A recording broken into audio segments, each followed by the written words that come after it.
Welcome to session 6 of this unit 3. In the preceding session, we looked at the other things which, when we hold constant, will make the law of supply hold. We learned, among other things, that apart from the price of the good, the price of other related commodities, the prices of input, the state of technology, government policy, as well as acts of nature, also affects supply of a good. So in this very session, our interest is on what happens to supply when any of these factors we have mentioned changes. Don't forget that, like demand, supply also depends on two sets of factors, which are prices of the commodity or price of the commodity and factors that are held constant for the law of supply.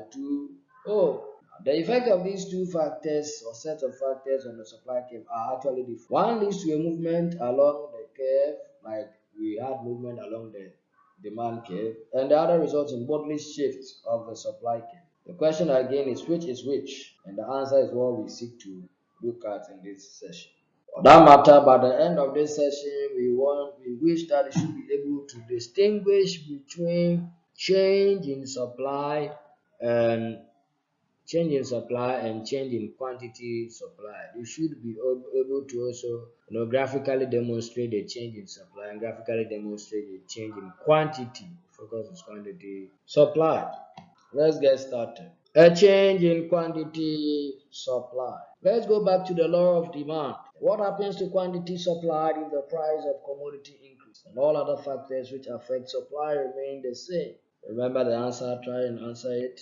Okay, according to the law of supply, we expect quantity supplied to increase when the price increases. We said that the relationship between price and quantity supplied is positive.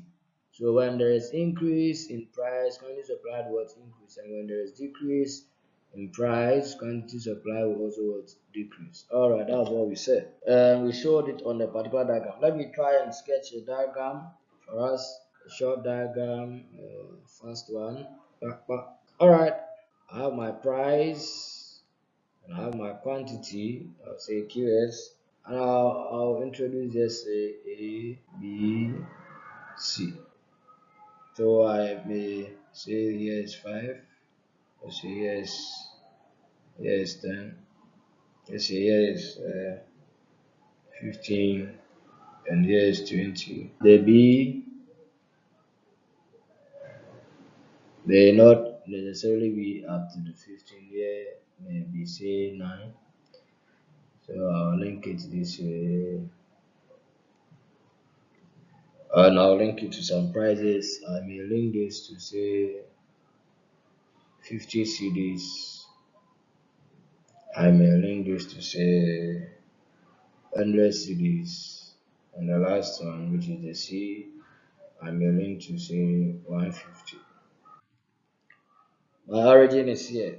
Let's take note of this diagram. In this diagram, we see clearly that when the price is 150, the quantity supplied is around, say, let me say 19 or 18. Yes, let me make it 19. I'll make this one 14. I'll make this one 9.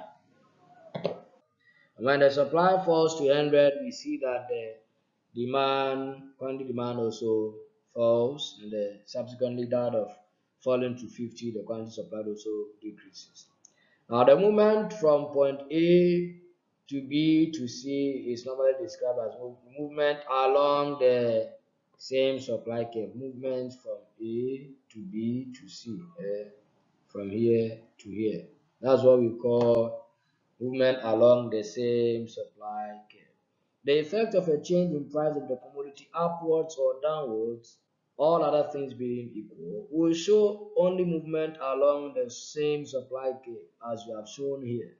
So we see that a change in quantity supplied involves a movement from one price quantity point to another price quantity point on the same supply curve. For example, from A to B in this diagram. The only factor responsible for such a change is the changes in the price. The changes in the price. That is the only factor. The only factor for changing quantity supply is the changes in the price. Have you realized we are only talking about change in price? None of the other factors that determine the supply is involved in this particular process, that is the quantity supplied. So the conclusion is that anytime we talk about a change in quantity supplied, we refer to changes in the amount supplied of the commodity in respect to changes in the price of the same commodity. You can repeat this statement over and over. We are talking about changes in the amount of quantity supplied is in response to changes in the price of that same commodity. Now let's move on to talk about other situations which refer to change in supply. Change in supply. Now, when we were introducing the session, we mentioned the two sets of factors that determine supply.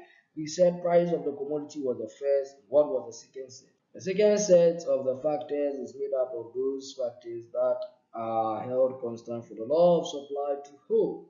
By now, you are familiar with these ceteris paribus supply factor. Now, again, do you remember what we said about the state of technology, the effect of changes in price of commodity of other related commodities, and price of inputs, and government policy, as well as acts of nature and supply? Do you remember that? Okay. A commodity or change in any of the factors will influence supply, which will cause either more or less of a commodity to be supplied, although the price has not changed. Let's use the acts of nature as an example. Now, when flood destroy your produce, or let's say input, supply of the commodity will decrease, even when prevailing prices remain the same. Flood comes to destroy most of your farms, you realize that you may not be able to produce the same, so there will be decrease in supply of the commodity. The case of change in supply can be shown in a diagram that we are going to talk about in the next slide. Now let's look at this diagram.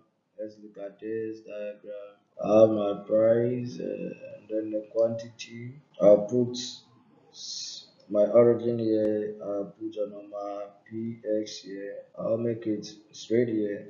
I'll bring some broken lines here, some broken lines here. This should be Q1, this should be Q2. Now this is my supply curve for the first one. So this will be S1, this will be S2, this is E, this may be F. Okay, here we are talking about shift in the supply curve. In this diagram, we see that supply curve has shifted from its original position, that is E on the supply curve S1, to a new point F on the supply curve, what S2. In other words, we see that the change in supply involves a bodily shift of the supply curve itself. This change in supply occurs when there is a change in one of those factors that we talked about. Factors, what were the factors? Price of other related goods, government policies, and the likes. Now, there may be a rise in supply. And as we can see from this very diagram, the change in supply.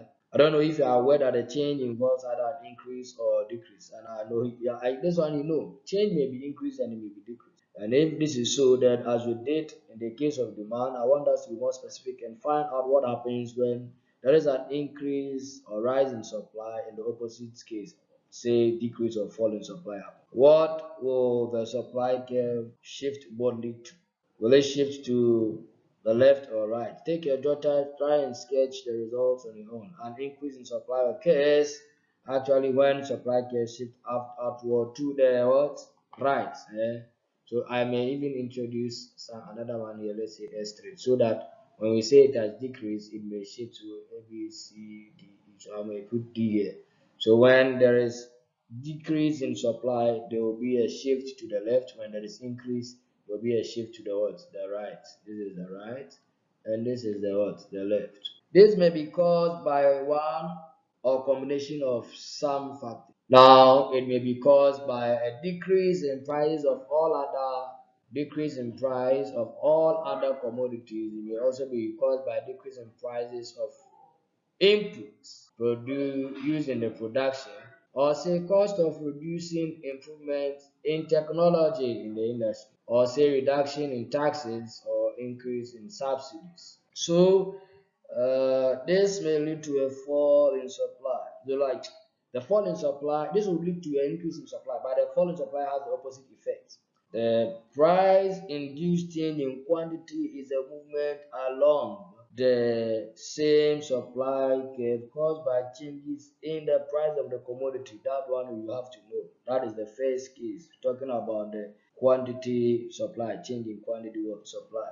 Now, a change in supply represents a bodily shift of the supply curve, and is caused by change in one or more of the factors that determine the state of what supply. Also, a rise in the supply shift the supply curve outward to the right, while a fall in supply shift the supply curve to the reason why a decrease in the price of other commodities will lead to an increase in supply is assuming no, your main focus as a supplier is to make profit. You are selling gari, people are selling maize and rice. You are interested in also selling maize and rice, but the moment you wanted to go and purchase maize and rice to sell, you realize that the prices, or you wanted to plant some and say, you realize that the prices decreased. What are you going to do? You may likely stop it and rather produce more of your garden to make more money, and whereby there is decrease in the price of your input. So assuming if there is decrease in the petrol that you use to fuel your machine to produce garri, what are you going to do? You are going to buy more petrol to produce more of the garri. That is why there is going to be an increase in your supply, which is going to lead to a shift towards the right. And how about the cost reducing improvement in technology? You are also going to use more, take advantage and produce more, which is going to lead to shift. And when the government also reduces the tax and increase subsidies, you are also going to increase your supply, which will shift the supply to the right.